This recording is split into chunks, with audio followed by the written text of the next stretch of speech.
Welcome to the Hip Hop Talk Show Temple Tactics. I invite you to travel with me into hip hop culture. Together, we will journey into local hip hop communities, speak with artists, examine hip hop's elements, and explore hip hop's history. So kick back and let's enter the temple.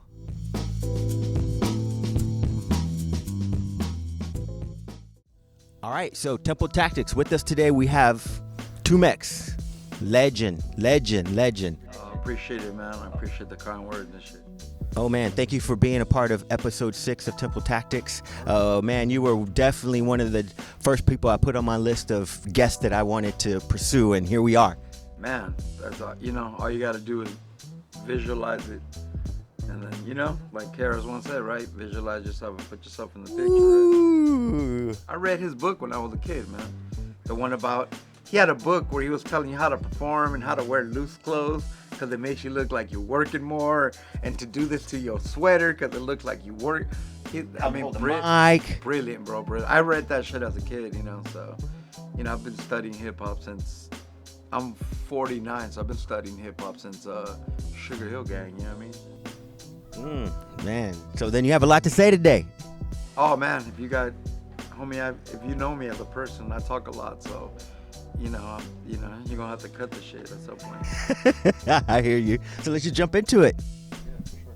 All right, for those who might not know you out there, could you please tell those Temple Tactic viewers out there who we have in the temple today?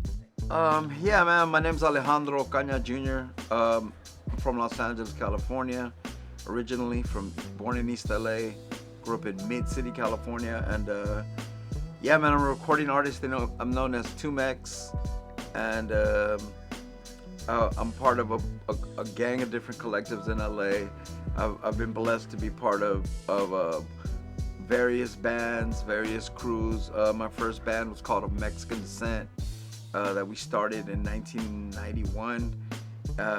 With a couple cats, with my boy Memo, rest in peace, my boy Rob, DJ Gonzo, and Chololan Cinco. Part of my first crew was called The Afterlife, which is a collective, a variation of the Good Life, Project Blowed MCs from Crenshaw and Exposition. So I'm part of the Good, the Afterlife is the Good Life, is the Project Blowed. Years later, in 97, I met Kiku Rematic through mutual friends and became a member of the Visionaries crew. Shortly after that, I realized that some of my good friends like AWOL1 and Circus and stuff were part of a collective. Rob One, rest in peace, were part of a collective called the Shapeshifters.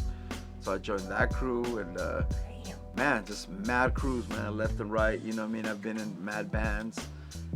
Look Daggers, all kind of bands, and just projects with friends, and I've just been a life since I was 17. I dedicated my life to hip hop, and it was a blessing, man. I got to I'm 49 and I'm still existing as a hip hop artist, so just blessed, super blessed.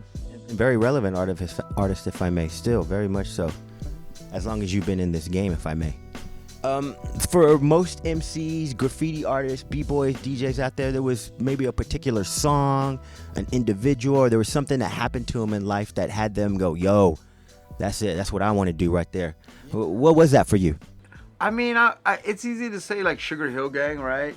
Sugar Hill Gang, obviously, that was amazing. That song was amazing. And then for me, from that point on of being aware of Sugar Hill Gang, I wasn't necessarily super up because I was in Los Angeles and not in New York. I wasn't necessarily up on Melly Mel and Grandma. I wasn't super up on all those, the Message and all that stuff. But to me, I was catching whatever was more commercial. So it was the Fat Boys. I was very influenced by Slick Rick and Dougie Fresh, 85. Slick Rick and Dougie Fresh was a big influence, those 12 inches. I think 12 inches, started going to the swap meet and buying records and stuff. So 45 King, Slick Rick and Dougie Fresh. And then later on, probably the most important hip hop movement was, that I guess you would consider the golden era of hip hop. The 88, 86, 88, with the BDP, X-Clan, Poor Righteous Teachers, Beastie Boys, LL Cool J, so on and so forth. And then going into that era, there being a West Coast era of gangster rap, there being, a more like native tongue was very. I'm actually very influenced by that whole movement of De La Soul and Black Sheep and A Tribe Called Quest and the Beatnuts and Jungle Brothers and later on KMD, Brand Nubian, Leaders of the New School. I'm a student of East Coast hip hop. Really kind of like in the beginning, I was very influenced by political, what you would call like I guess empowering rap. Public Enemy, of course, shit like that. So that shit really affected me, and then it started affecting me and wanting to be an artist. My father plays like keyboards, guitars. My dad sings. My dad writes songs. My dad writes plays. My dad writes short stories. I guess my dad I didn't really pay attention, but when I was little, I guess my dad did like community theater. So I guess like I'm part. My dad is the artist. You know what I mean? He's the artist. He plays keyboards and all this stuff. So I got it from him. So I just fell in love with hip hop, man, and always wanted to do it. And then at some point when I was getting out of high school, I started doing it. Yeah. So it sounds like for you is partially your father and the music. Yeah. My dad. Well, just watching my dad my whole life play. My dad would play music for nobody. So my dad would sit. We grew up in a one-bedroom apartment. My dad would sit in the kitchen with a little ass shitty Casio, writing original songs and playing the same songs over and over. Every day he would just play music, and it was like nobody was paying attention to him. But the one thing I learned, even though nobody was paying attention to him, was the dedication. I mean, he was he didn't give a fuck if anybody was listening to what he was doing. He was like songbook after songbook after song, writing. He would take a song from somebody that he liked, like the Beatles or Neil Diamond, and then flip it. You know what I mean? And my dad was in a way producing shit. I just didn't I wasn't paying attention, but that led me to be fascinated by hip hop. I went to high school, Pacific. I got bussed out from my hood to Pacific Palisades High School. So I went to high school with people like Will.i.am and Ahmad. Remember Ahmad? Back in the days. And so at that young age, a young Will.i.am, a young Ahmad, who were friends of mine in like 11th grade and shit, were already making music and being successful. And so as a little kid in high school, not ready yet, barely writing rhymes on a paper, seeing Ahmad on the radio, seeing Will.i.am being signed to Eazy-E at 16 and all this stuff, it just never made. And other people went to my school, they'll do the LMFAO, fucking all kind. The lead singer of Crazy Town, that got Shifty Shell Shock, gang of artists.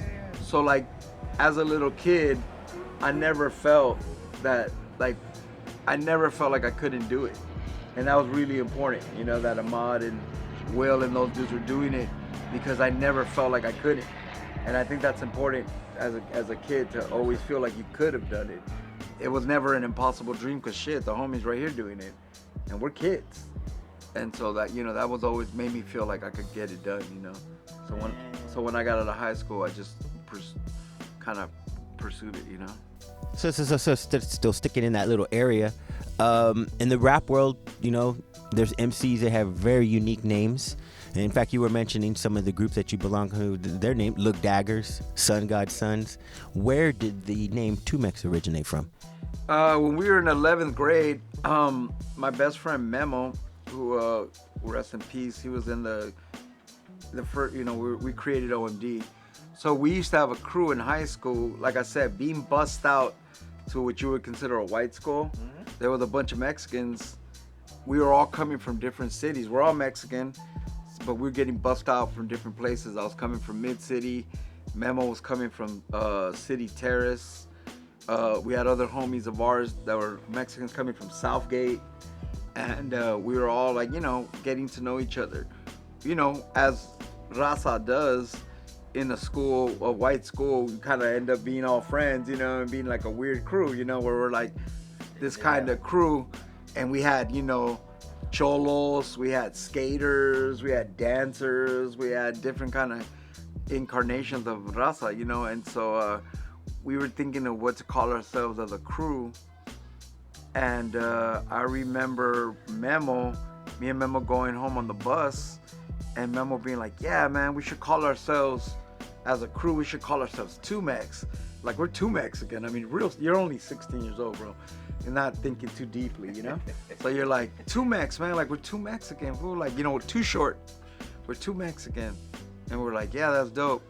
On the way home from being like, this is before cell phones. There's no cell phones. There's no beepers and shit. So we're like, yeah, we'll tell everybody tomorrow, As soon as I got home, I lived right next to the Mid-City swap meet. So I went straight to and I had a job since I was 13, so I always had money in my pocket. So I went straight to the swap meet, and of course I got me a Two-Mex hat in the Mexican letters. I probably even did them wrong. Probably did the color scheme wrong. It showed like Italian and shit. I probably didn't even do it right. But it said Two-Mex, right? So then I went back to school the next day already with my fresh Two-Mex hat.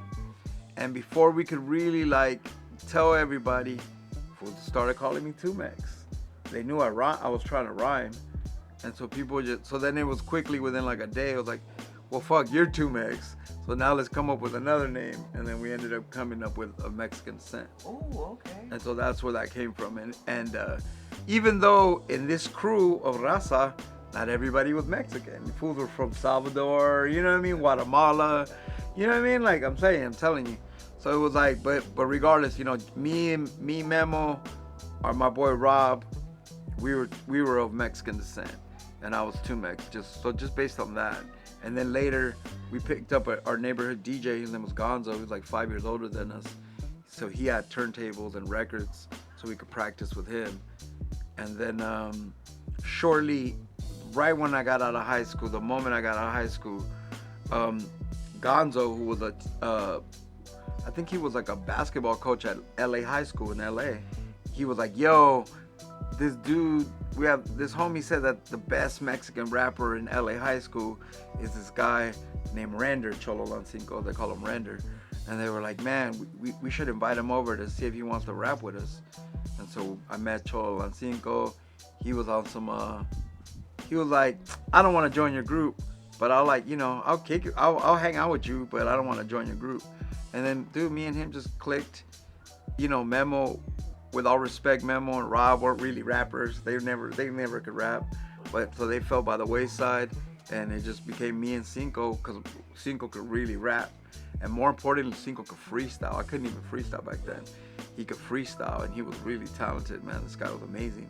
And so me and Cinco just clicked up with a DJ, and that became a Mexican Descent. Oh, beautiful story, man. A lot of familiar names in there. So let's get into your lyrical style. Your wordplay is unique. You use alliterations, if I may pronouncing it correctly, alliterations, subliminal messages, and very vivid wordplay. Yeah, exactly. Where did this unique style come from? Man, I figured it out. I never even understood, but so really, man, it comes from a combination of being, let's say, what we would call MTV baby, right? Like I saw MTV, like I said, I've been watching hip hop since its inception. But the thing that made my lyrics the way they were is because when I was 13 years old, from 13 to 16, I worked at a video store. And so after school, man, talk about child labor laws. So check out my schedule. So there was a video store on Pico in La Brea called Top Video. And since I was 13 years old, Friday from 5 p.m. to midnight, I worked there. Saturday from noon to midnight, I would work there. And Sunday from noon to midnight, I would work there. And then go back to school. So I worked 30 hours a weekend.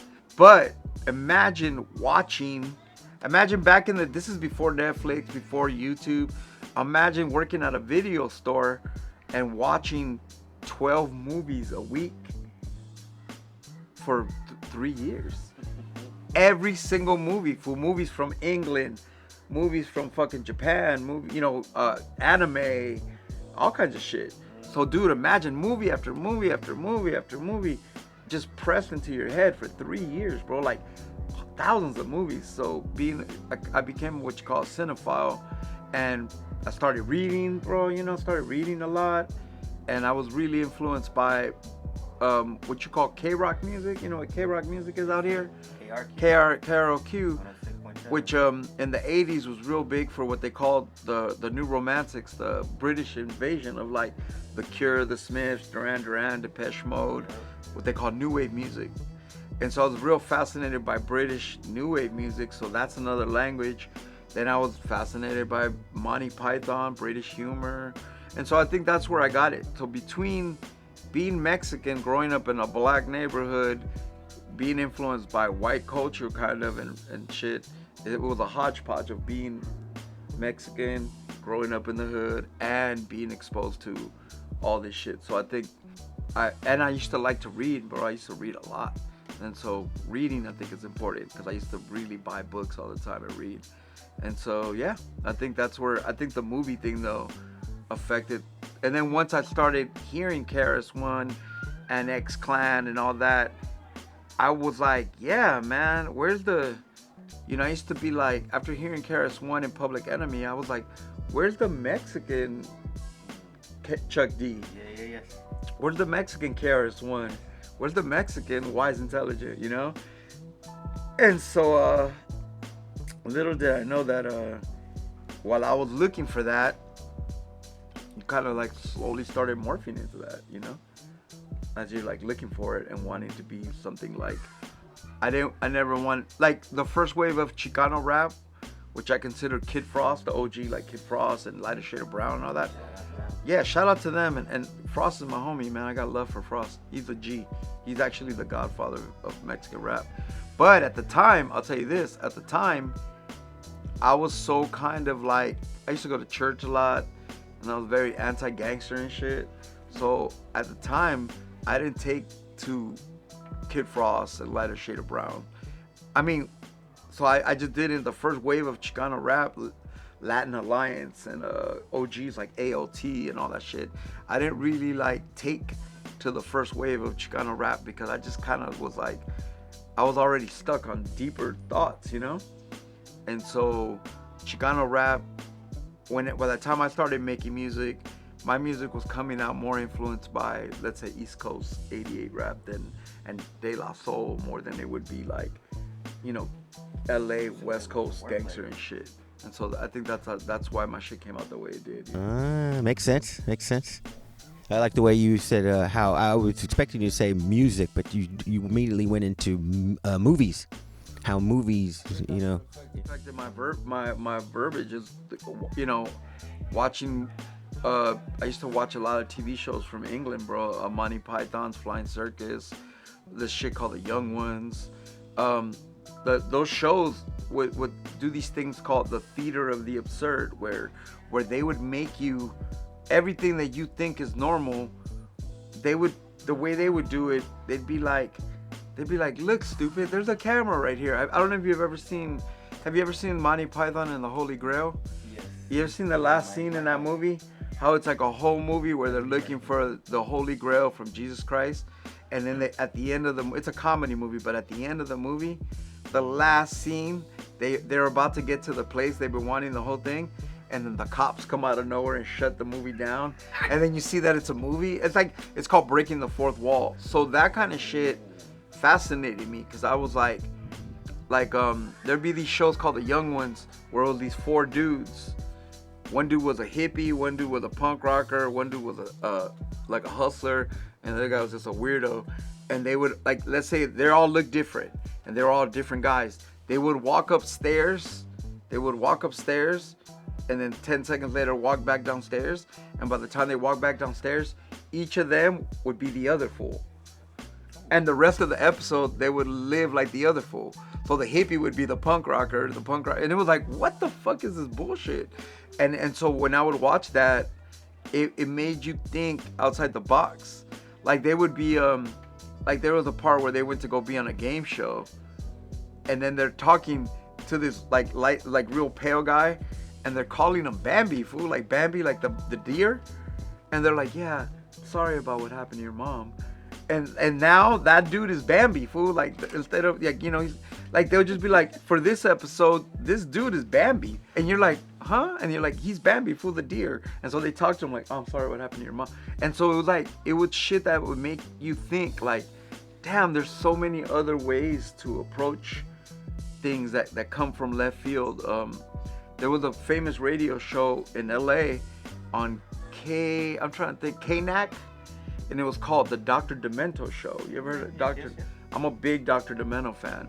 And Dr. Demento would have these songs, like Weird Al Yankovic, right? Yeah, yes. And so a lot of them were funny, but a lot of them were incredible, bro.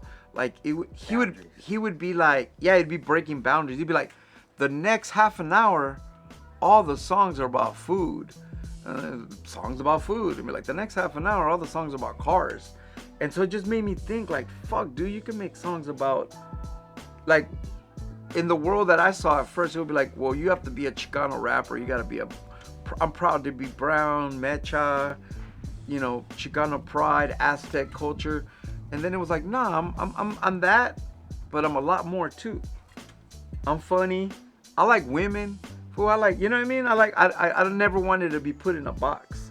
I never wanted to, you know, I have homies that are on the level of political, like let's say Immortal Technique, right? Like a dude that's like, that would be having like a heavy political stance, right? Yes. And like, you know, Omeka, my homie Omeka from Massaray, and he'll be like, damn, bro, I'm so, you know, political and I try to be on my political shit. But damn, man, if someone catches me drinking a Coca-Cola, they're like, you fucking sellout, and this and that. And I was like, well, shit, I want to drink a Coca. Like, you know, I'm just saying, like, I never wanted to be in a box. And so me and Cholo Lancinco, when we started A Mexican Descent, the one thing about us was, if you notice our beats and our stuff, our early stuff is, we avoided salsa. We avoided the Chicano horns. We avoided the Mexican what we call tropes, you know? We avoided that because we were like, yeah, we're of Mexican descent. Yeah, I'm 2Mex, but we're more than that. And so that was so with that being the basis, with the basis of your group being there is no basis, you can do anything. And so that was the point of us, is that, man, we could do anything. We could be funny. We could be misogynistic. We could be fucking, I like women. I want to be the hardest rapper. I want to make money too. I want to do this. And so it was like, we never wanted to limit ourselves.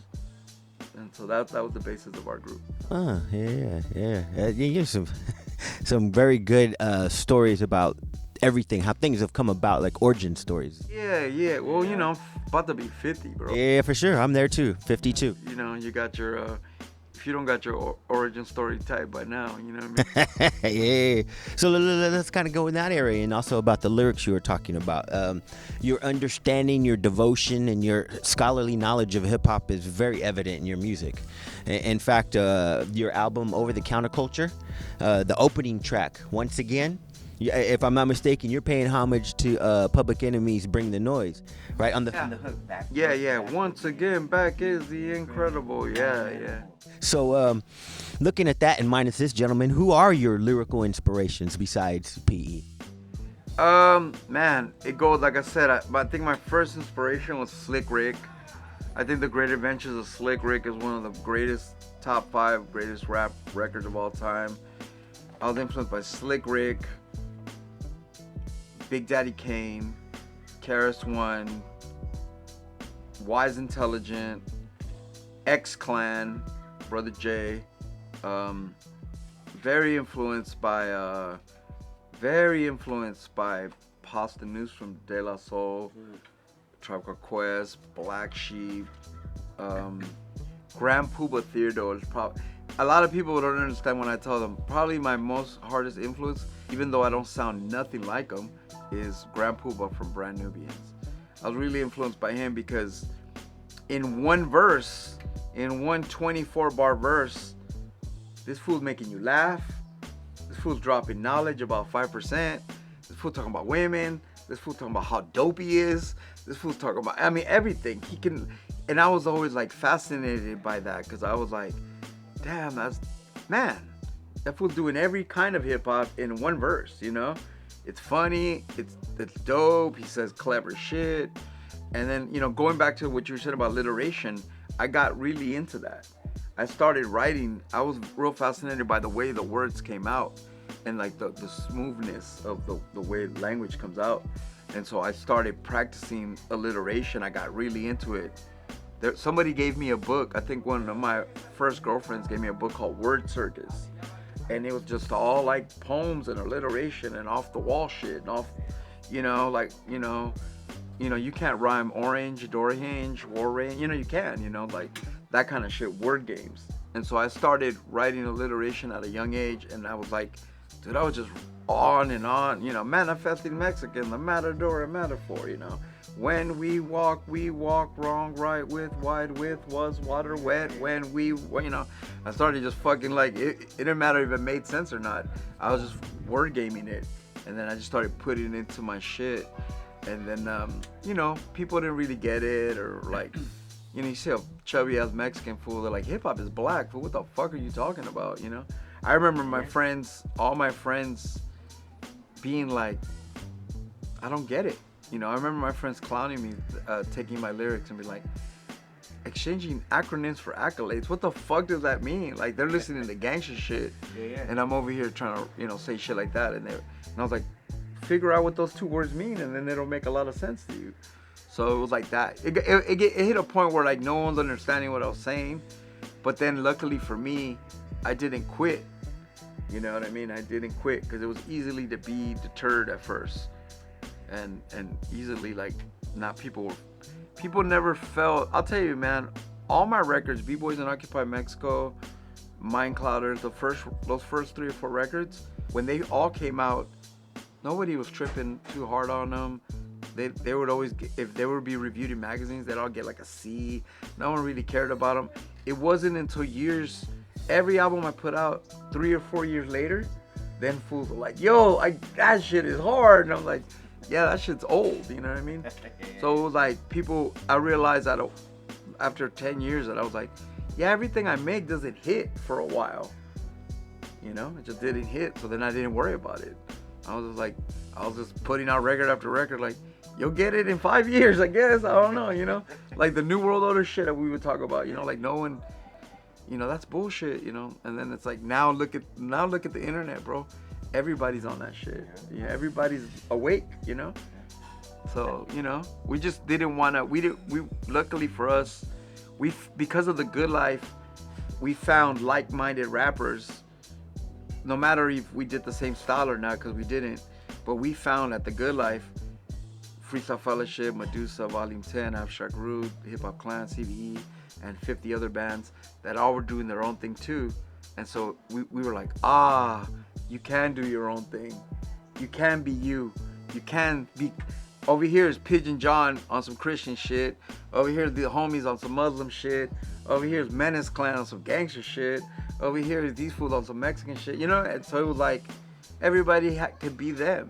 And I think once we found that we could be like that, then we all like flourished, Yo, beautifully said. This next question, you said, hey man, I dropped this and it took him 5 years to figure it out, or catch on or whatever. Someone was out there listening when I tell you this next question. And what I mean by that is I was doing my research as one should, right? Get ready to do an interview. And I read that you were on the American Subversive Activities list. Yeah. Someone was listening. Oh, no, yeah. Oh, yeah, we made a couple mistakes. During the Democratic National Convention, which happened at the Staples Center. We were there, and through, we were a Mexican descent. We were pretty much mentored by this incredible Chicano kind of like punk revolutionary hip hop band called Aslan Underground. Oh, yeah. So Aslan Underground were like literally as guys that were, let's say, 5-6 years older than us. They were our mentors. They discovered us real early in the game, and they were basically our mentors. And they brought us around to East LA College. They brought us around to different colleges. And during the Democratic National Convention, these fools performed and invited us to perform with them. I have a song on the Mind Clouders called Martial Law. And so they were like, come do martial law and some other shit at the fucking thing with the cops and Rage Against the Machine. And dude, Jesse Jackson opened up for us, the politician. It was insane, bro. Mad politics. But like a dumbass, really dumb, back in the day with the Afterlife, our crew, the Afterlife, we had a website called curbserver.com, which was the website of the afterlife, like all of our crew. So we're all out there 5-7 deep with curbserver.com on our chests. So after we performed like fuck the police and all this kind of shit, we're just walking around the Department of Justice. It's like, oh, curbserver.com, huh? And so then fast forward, let's say 6 months, where I was going to Canada to go play a show with my friend Bus Driver.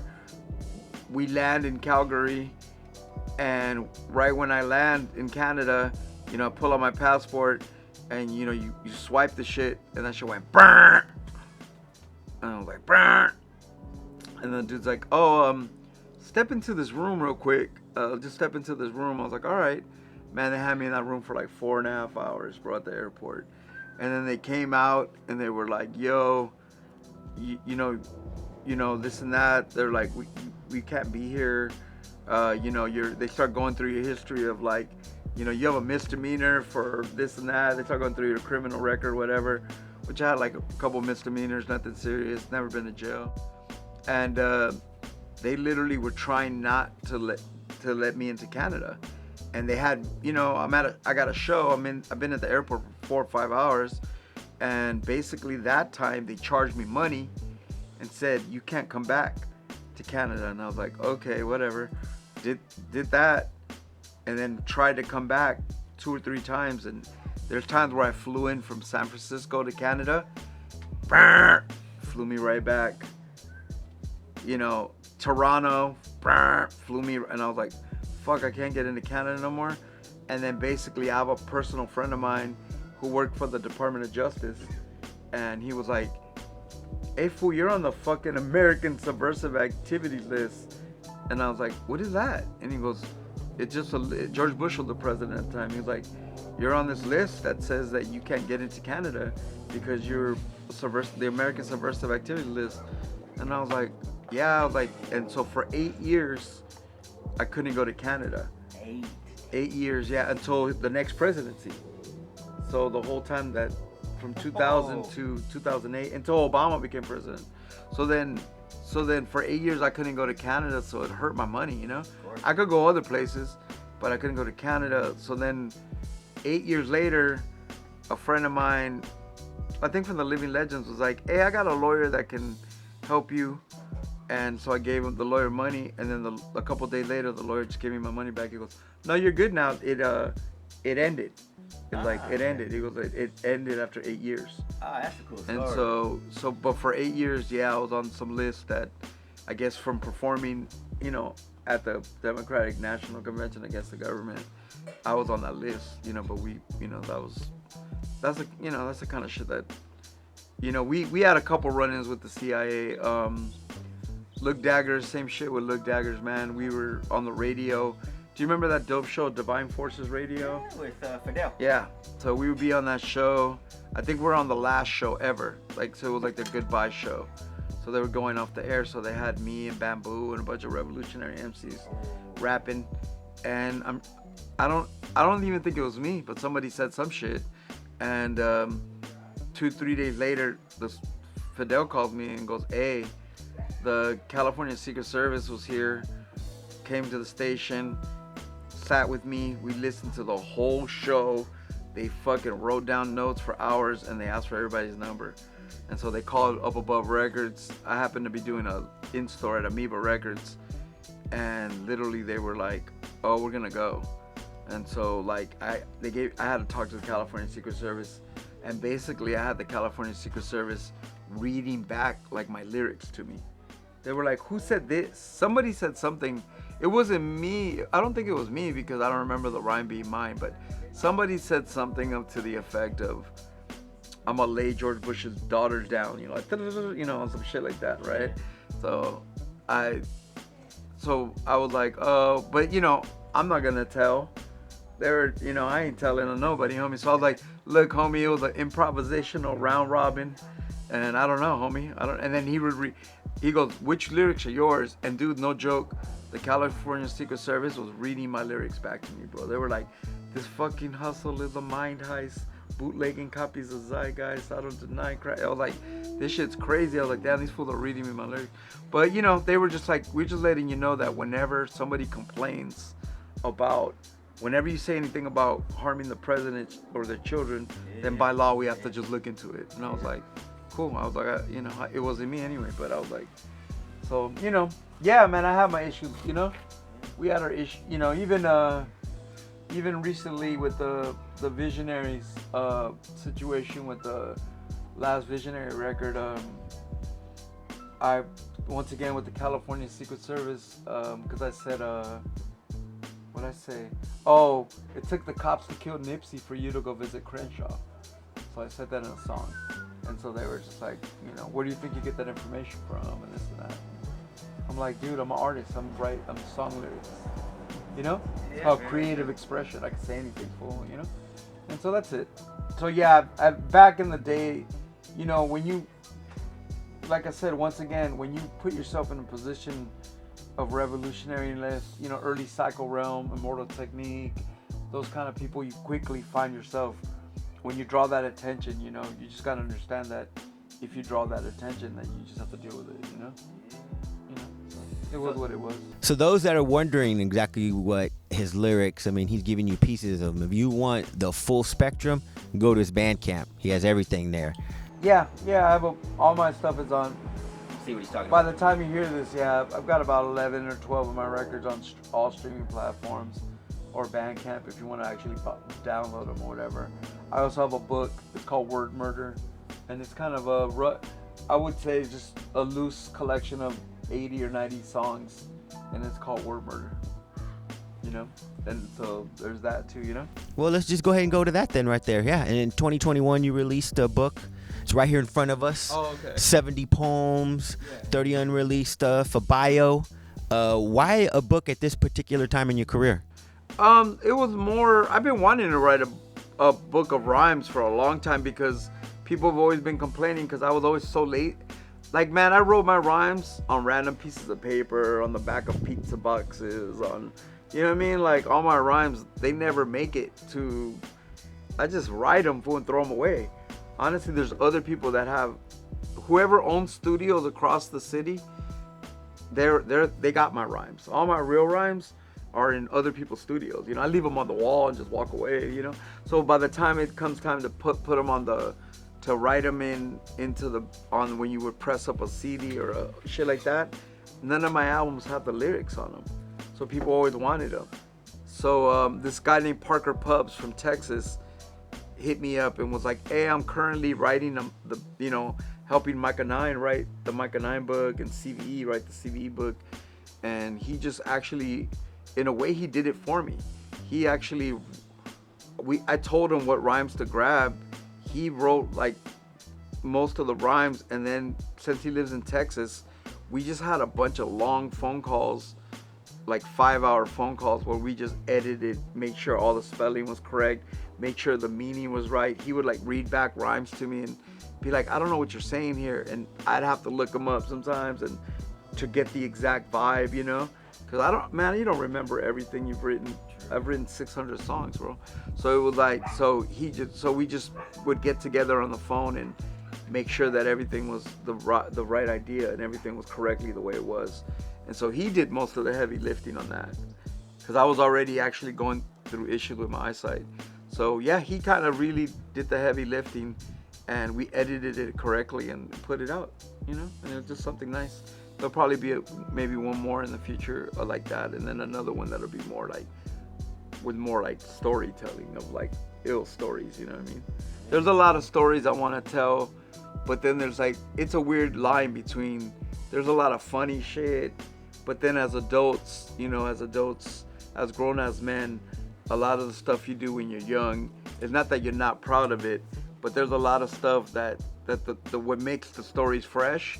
It would be easy for me to say like, man, let me tell you about the time me and Murph did, me and Atmosphere did, me and so, but it's like, you really don't, you want to tell those stories because they make good history, but at the same time, you don't ever really want to implicate other people that don't necessarily want to be implicated in life. So it's like, I'd rather just kind of be like, oh, there's stories that you just tell with your friends more. You know, a lot of them you can tell, but then some you can't. So I was like, you don't really want to tell all the weird, like there's a lot of stories. I have a lot of homies that are my friends now that are like, don't tell that story from 20 years ago, fool, because I'm married now, fool, with kids, and like, you know what I mean? Making me look like an idiot, or like we look like idiots, you know? So, to be honest with you. Luckily for me and some of my friends, I'll tell you this, we grew up before the age of surveillance. So a lot of, like, if we did do dirt, we're lucky that half of our lives, the first half of our lives, we grew up before the internet and before surveillance and cameras. Because shit, some of us might be in jail and shit, you know what I mean? Just life, you know? Just life, mischief and shit, you know? I'm 50. I'm about to be 51. So yeah, for sure. I know exactly where you're coming from. So go ahead. In 2002, you did a compilation called Graffiti Kings. Swollen Members was on there. Will I Am and you were mentioned. AC Alone, Abstract from Project Blowed. Even P Rock was on it. And then Mir One actually did the opening for it as well. So obviously it was all about graffiti. Were you a graffiti artist? And if so, were there any other elements in hip hop that you were a practitioner of? No, you know what? I was never a graffiti artist. Hung out with them. I mean, if you know about my crew, the Shapeshifters, they're all part of an infamous crew called CBS, Can't Be Stopped crew. Yep. And then also the neighborhood that I'm from, it's called Mid-City, California. There's a famous graffiti crew called LTS, Last to Survive and shit. So there's two big crews in LA that we're tied into. But me Cholo Cinco was like a graph artist. Obviously the Shapes are all like that. Me personally, I never was a graph artist, never was a break dancer. I wanted to be a DJ. I actually, when I was young, I wanted to be a DJ more than anything. And then I just got into song lyrics because that was just kind of naturally what I was into. But I wanted to be a DJ. I was more fascinated with beats and records. And then I just kind of turned out to be a lyricist, you know, because I thought that was more my natural calling, you know. Speaking of lyricist, we're going to get into one of your videos, Tumex. And so stay tuned, Tempo Tactics. We're going to come back with this very interesting individual right here, Tumex. I had some DMT and it told me to shut the fuck up. After 27 years of speaking in codes, repping that good life Project Blow, seeing how the weekend unfolds. I was told I was believing in clones, like the bots on the internet, leading you to a webcam of a different person. I don't even know who I am. Am I a photographer, or the better food that I eat, or a lonely human that's unable to meet another soul? If it isn't through the predetermined filters and the kind of lighting that could wilter 100-year-old oak, the wrong joke, labeled as an insensitive afterthought. In my 20s and 30s, I was always afterthoughts. Now I'm looking for what manifests itself afterthoughts. More than just all of the visualizations. I'm trying to collect on my residual of patience. Being a hospital patient, I lost one of the leg to land my spaceship. So here I am, afraid to ever touch down. Distracted by social media and sports, watching touchdowns, watching ignorant rappers by bust downs. Quit walking the lip syncing, I guess this is us now. Oral traditional language spoken in rhythm, and an educational form is giving way to a system that, even if it's mild, is the product of speaking to an infant as a child. The only thing you remember is goo goo gaga. Goo goo gaga, Lady Gaga. I'm the difference between being well read and wearing that red MAGA hat on your head. Being fed maggots and cell phone magnets stuck to your head. Goo goo gaga, goo goo Lady Gaga. I'm the difference between you being well read and wearing that red MAGA hat on your head. Being fed maggots and cell phone maggots straight stuck to your head. I don't have the genetic makeup to keep it simple, and I know about the agenda to keep my signal scrambled. So thus, other than appealing to intellects of the like, I understand that my music isn't here to like. It's not like riding a bike, it's like a one-legged man climbing Mount Everest on a hike. And even more dangerous than that, it's like the freedom to do whatever you want instead of what's trendy at the time. My poetry has no time to care if you have the time. It's just a way to commit you to working for others. Have a solid thought with no approval from brothers on other men in the room, leaves no room for acceptance. That's why my death will be an epic antiseptic on the topic. The universe like a care is almost complete. If you take anything from this selfish act of aggression, it's to take my frivolous spirits as the birth of your progression. Goo goo gaga, Google Lady Gaga. I'm the difference between being well read and you wearing that red MAGA hat on your head, being fed maggots and cell phone magnets stuck to your head. Goo goo gaga, Google Lady Gaga. I'm the difference between being well read and wearing that red MAGA hat on your head, being fed maggots and cell phone magnets stuck to your head. Goo goo gaga gaga, goo goo gaga. Yeah. The chorus terrible, man. Goo goo gaga, Google Lady Gaga. Goo goo gaga, Google Lady. Goo goo gaga.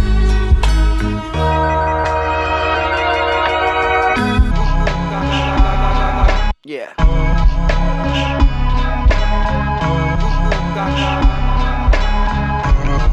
That was one of the many videos that you have, 2Mex. Yo, you will always have hot joints.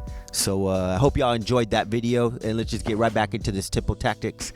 Woo! We out here in Long Beach with that, huh? You heard that? Little Cambodia, homie. What are you gonna do? Right. Oh yeah. Cambodia, yeah. You're right. Largest population outside of Cambodia is out here in Long Beach. Right. Yeah. Yeah. You learn to. Yeah, they bust fireworks every day over here. I hear that. Yeah. I heard it's subconscious to for people that they bust fireworks so much. I hear, because it's a subconscious thing to tell people that don't live in this hood to come around. Yeah.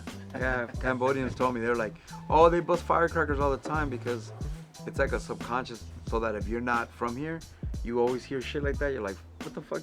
Because like Lyft drivers will always be rolling up and they're always like, who's shooting out here? And I'm like, nah, just firecrackers, fool. Because it's like a subconscious to keep people out. It's pretty smart. Yeah, right. Keep people out your neighborhood, yeah. Community thing, it sounds like. Yeah, I learned that the first year I lived here, 3 years ago. I was like, why are they busting fireworks every day? Like, it's not even July. And then somebody told me, and I was like, oh, that's crazy. It makes sense. Tradition, you know? Yeah, for sure. Let's get into some other stuff here. I thought this was very interesting when I ran across it. Pertaining to one of your lyrics. On your song Friday Rich, you open up the song as, my name is 2Mex. I know in your eyes I'm not a star, but chances are Kendrick Lamar plays my music in his car. Yo, I'm some people will know, but honestly, how true or real that could be. Has any big time artist ever come to you and like, yo, praise your music? Well, Kendrick Lamar in particular. Oh, for real? Kendrick Lamar's, which one is it? I'm not familiar with all his records, but To Pimp a Butterfly, I think. Yes, that one, it's partially produced by Saw Raw Creative Partners, who is I don't know if you know who Saw Raw is, but they're this production team that used to be on Good Music, Kanye West, and they're from the Good Life, and they've, those dudes who, and also Eugene Owens, rest in peace to Ike Owens from the Look Daggers. His brother Eugene plays bass on Kendrick and all TDE shit, and those dudes have told me, man, those dudes know what's up. Like, they bump. They used, they've talked about old hip hop. They know Freestyle Fellowship. Like, they, fools know what's up, man. I didn't mean it to that line to be like, oh yeah, Kendrick is jockeying my shit. I just meant it we meant it to say like in our world, when we listen to Kendrick Lamar, without disrespect, I think he's dope as hell. But like, the homie that works at Ralph's is as good as Kendrick to us. I'm just saying, like, we got 100. We have 100 monster MCs. You know what I mean? Like, yeah. I'm just saying, like, LA is full of incredible artists, and it does. I'm not. Once again, no one's denying. That's amazing that God bless him for all his success and shit. But I'm just saying, like, like, to us, a dope MC is a dope MC, whether you work at Ralph's or you're multi-platinum. Like, being multi-platinum doesn't make you a doper MC than someone that's dope. Just make me something dope. As long as the music is dope, then you have our respect. And that guy has our respect. That guy's an incredible artist. But I'm just saying, like, we don't look at it like, the way I meant it was, rappers like that know what's up. You know what I mean? Kanye West knows what's up. Kanye West did songs with Dilated. You know what I mean? He knows what Freestyle Fellowship is. Outkast used to listen to Freestyle Fellowship, and they know about the good life. Goody Mob knows about the good life. You know what I mean? Like, all this, it's not. We're not. people act like they don't, you know, people act like maybe there might be artists that are really big, but at the end of the day, if you know the real, you know that Busta Rhymes knows about Freestyle Fellowship. You know that Mos Def and Talib Kweli and all them were influenced by you know the shit. So it's like, you know, like it's not something to be like, hey, bigger artists than us, acknowledge that, like, you know, who cares, bro? Music is music. You know what I'm saying? I'm influenced by Slick Rick. That doesn't mean that I owe Slick Rick anything. Yeah. You know what I mean? I don't know, or he doesn't know, you know, or it means like I gotta give him a piece of my check. You know what I mean? Like, it's all love, bro. Like, we're all influenced by what we are. So, you know, if an artist makes music that's dope, I just think it's if it makes it to my playlist, then I end up loving it, bro. It doesn't matter if you're some random rapper from Vegas or just platinum, you know what I mean? So that's what I kind of meant by that. I just meant like, fool, they know what's up, you know? Yeah, and I like the way you placed it. I was like, yo, that's for real right there. For the heads that know, the heads know. No, but we know that they, you know, artists like that know what's up, you know what I mean? Yeah. Speaking of, you know, music and all this great stuff, yo, I ran into Scooby. Went to go scoop up some tickets for Brime Fest, which is coming up in April 15th, in fact. And he, in passing, said, hey, man, 2Mex is involved with this. And I was like, yo, what, for real? What sort of part do you play in this festival that's been around? It's a LA staple event. The first Rhyme Fest was the first Rhyme Fest ever was Scooby calling me up. And it was, at that time, I remember, I forgot the brother's name, but there was a kind of an investor. That, you know, and then there was Scooby. The whole idea was Scooby's baby, and then there was an investor, and then there was me, and as the face, you know, I'm the first person to book, you know, KRS-One and Visionaries, and so basically at this point, Rhyme Fest is me and Scooby. It's really Scooby's baby. See, we talked about it the other day. I was like, man, this is your baby. He's like, this is our baby. I always look at it like it's his baby and I'm the next in line. But he's like, fool, this is us. We've been doing this, me and you, since. So it's ours, man. It's ours. So it's we've been throwing shows since 2013, 2014. And props to that lineup though, man. Oh, bro, we've had KRS-One, Raekwon, right. Visionaries, Living Legends, Organized Confusion, People Under the Stairs, Lupac. Just announced Dead Prez. Dude, we've had Mos Def, De La Soul. We've done Inspector Deck, Sage Francis, Hieroglyphics. I mean, we pay honor to hip hop. Necro, fucking Nems, Brother Ali. I mean, we've been throwing shows for 9 years, 10 years almost. And Scooby also mentioned this is the first time that y'all were looking to do it into a festival. That's why y'all are moving it outside of LA. It's the first one that's not in LA, that's not in LA County, and it's also the first one that's kind of like, this one's different than all other Rhyme Fest because we're like we're curating Kush Talk. So Kush Talk, which is a weed event that happens in Adelanto every year, and 3,000 to 4,000 people go to Kush Talk anyway. So without even Rhyme Fest involvement, 3,000 or 4,000 people are going to this bitch anyway because it's a weed thing in Adelanto. So then basically we got a budget and we're curating Rhyme Fest inside of Kush Talk. So now we're the music for Rhyme Fest, for Kush Talk. So that's it. It's like a Rhyme Fest inside of Kush Talk. And so you know, we just you know, I know he hasn't given you. There's still a couple secrets out there, but at this point we're at Dead Prez, Far Side, Sage Francis, Project Bloat Cypher, Shapeshifters, Afro, and a couple others. But then there's still a couple other surprises that we always get a budget, then we run through that budget, and then by the time the budget's full and done, 5 other incredible groups hit us up. Yeah, we want to be part of it. And then after we ran through the budget, so then we're like, well, how do we get more budget so we can throw in all these extra fucking, because now there's like some big, Rhyme Fest has gotten to the point where, man, when I tell you the level of artists that, it's funny because me and Scooby are like, he named 3 artists that after we pretty much booked all the lineup, he named 3 artists that are that are probably all 3 of them are as big as anybody we've ever booked. And so we're like, fuck, what do we do about that? You know what I mean? So now we're just trying to figure out. One of them, I think, out of the 3, who's an incredible artist, one of them I think we're going to be able to do because of the situation where I think that artist has another show in Northern Cali. And so it'll be to his benefit to come play for us. Gotcha. And that way we can work something out that'll be maybe less than the astronomical amount they usually get, you know? So we're working on it. So that's the lineup now. But then there's still maybe a couple secrets that we're trying to pull, you know? We're always, man, when it comes to Rhyme Fest, it be done and then be like, well, shit, Busta Rhymes wants to play now, or so-and-so wants to play, or so, you know? So then we just try to always, you know, capitulate, you know? As long as the show could be awesome, you know? So let's keep that secret. And the reason I say that, let's hold it, because, man, you're already saying a lot about Rhyme Fest, because I'm trying to get Scooby to come up next month. Oh, yeah. No, we won't. The one thing is you can't really announce people that nothing's official. So, yeah, I would never name. I can't name. Oh, dude, I wish I could name. Like, man, Nah. already narrowed it down to 3. Well, I can't name them because they're not booked. You know what I mean? Yeah, I hear you. Yeah, you can't. Yeah, that's the number one rule. rule. Excited though.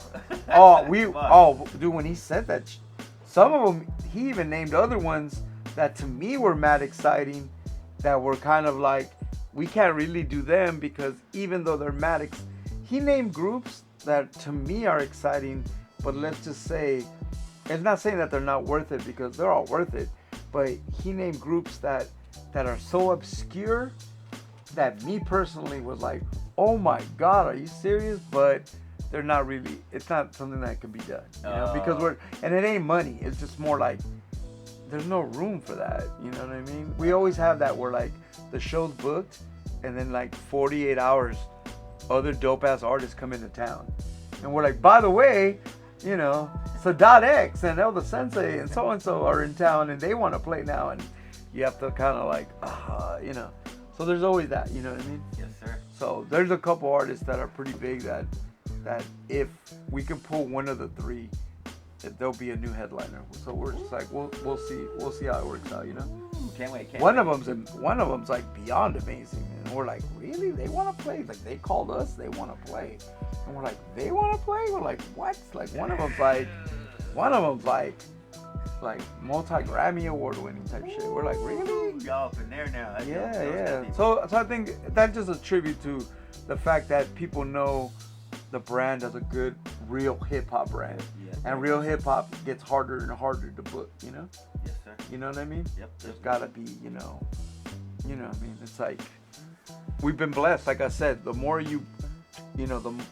you can book De La and Mos Def and Wu-Tang and all that people the real hip hoppers are like, well, who's booking them in LA? You know what I mean? That's what I want, the real shit. I want to know a crowd's like really about it, you know? So, yeah, Scooby will tell you, man, as we get closer to it, you know? And like I said, it's like, it's both of our thing, but it's like his baby.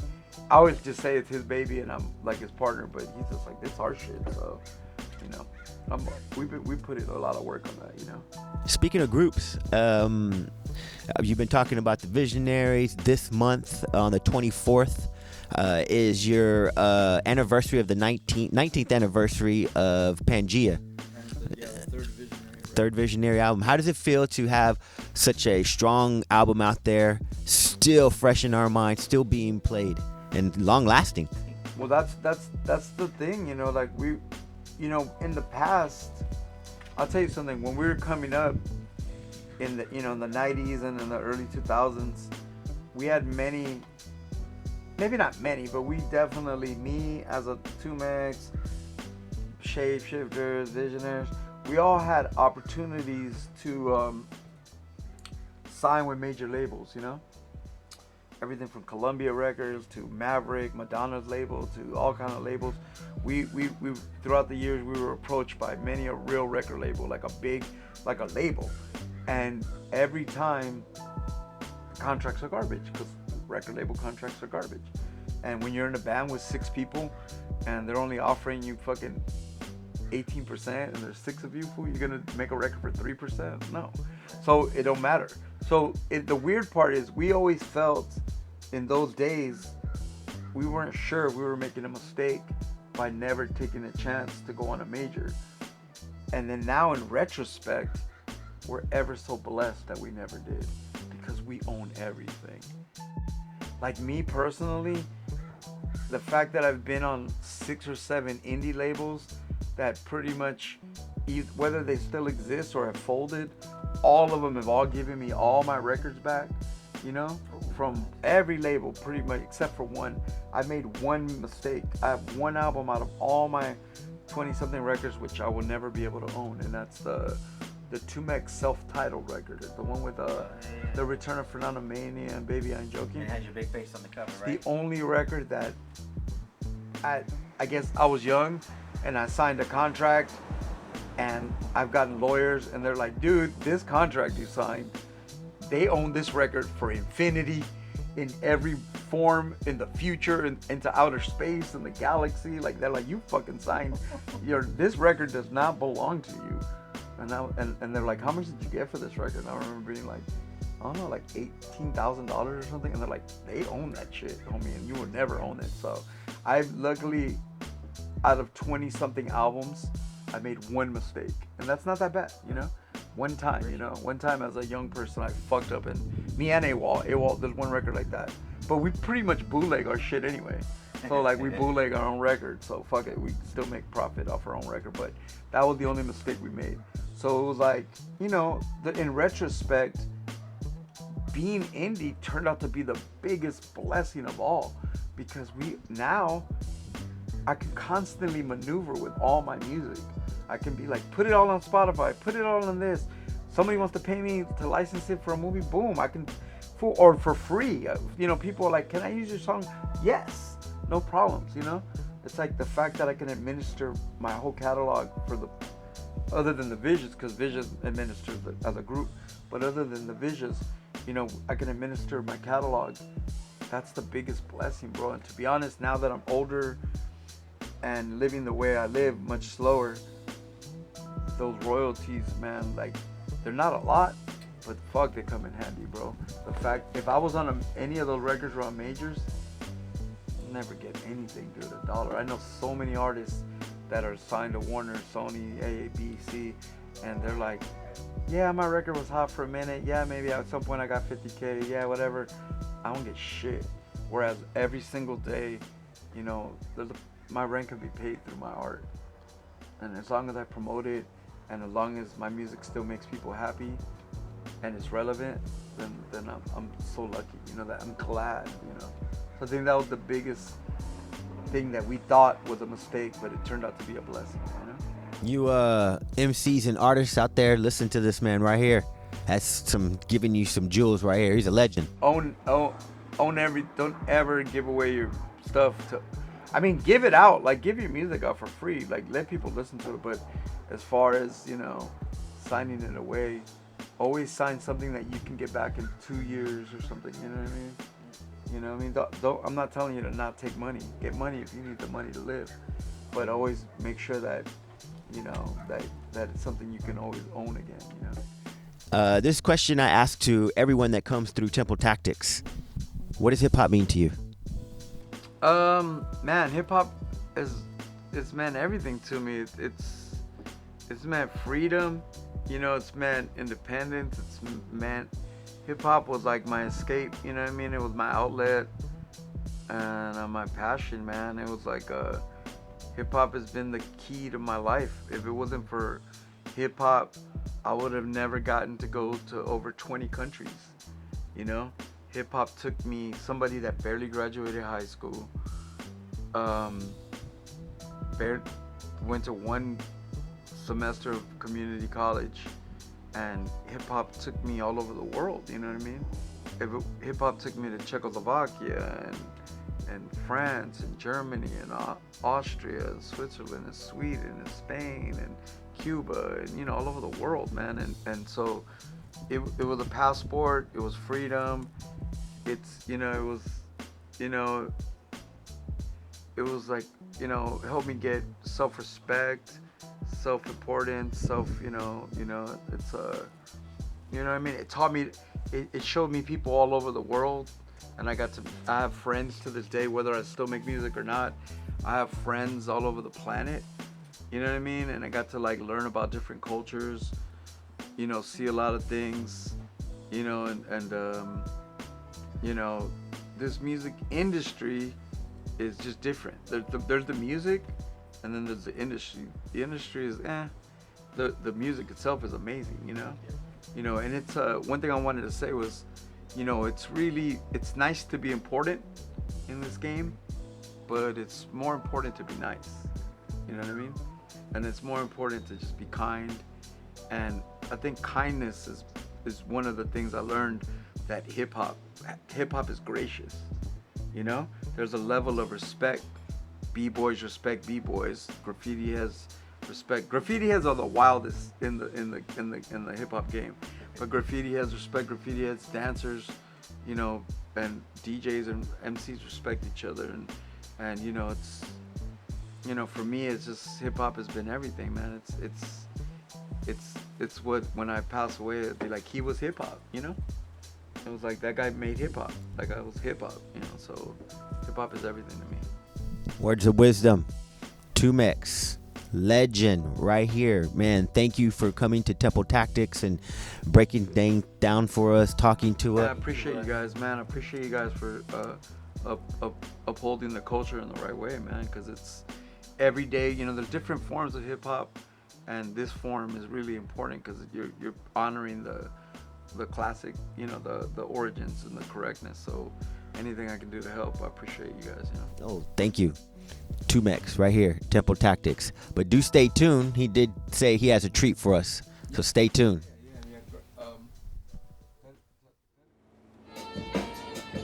Yo, it's 2Mex, yo. Sully on the track. Yo, Secret Saviors of Underground Hip Hop, AWOL 1, Life Rexall, Long Hair 5150, 2Mex. Listen, yo.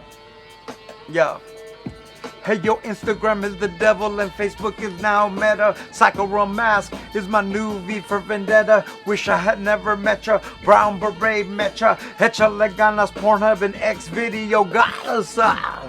Everybody gets in the dollars, yo, swimming for compliments, motherfuckers up piranhas, TikTok is the fast food, YouTube is the babysitter, OnlyFans the red light district for the dead is sadistic, Oculus, the future will chair for all the populace, anything they can do to promote fake happiness. Your iPhone is a scary third eye clone, your new Android, something you can't avoid, Amazon Prime making sure that you're never going outside, LGBT community trying to outpride. I identify myself as someone that doesn't give a fuck who you identify as. No judgment to pass. I'm Muhammad Ali, that bitch Talib Kweli. Good Life Project Blowed forever. Yes, Fengali is 2Mex. The greatest to never be, the shape-shifting visionary that can no longer see. The white-sounding Mexican, live our brothers in the Uso, look dagger, suffering style. Louis Vuitton, news, hey yo Alexa, hey yo fucking kill yourself. I'm about to be 50 and I'm barely stalling to feel myself. And now,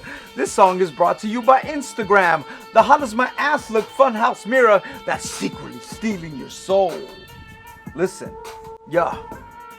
Secretly stealing your soul, dedicated to the Church of the Changing Hope. Secret Saviors of Underground Hip Hop are in the scope in Disney Plus. Keeping your kids in cuff. I'm taking it back to liquid television, neon flux. Hey yo Craig, send the Tesla to take me to somewhere desolate and detonate any other vessel that bends my mental state. Shadow hand collected, the dead hand has no control. I understand that for years you didn't know. Yo, this is a battle for your soul. You want to know how to be free? This message is brought to you by Instagram. The How Does My Ass Look Funhouse Mirror. Yo, that's secretly stealing your soul. Yo, secretly stealing your soul. Yo, secretly stealing your soul. Instagram, secretly stealing your soul.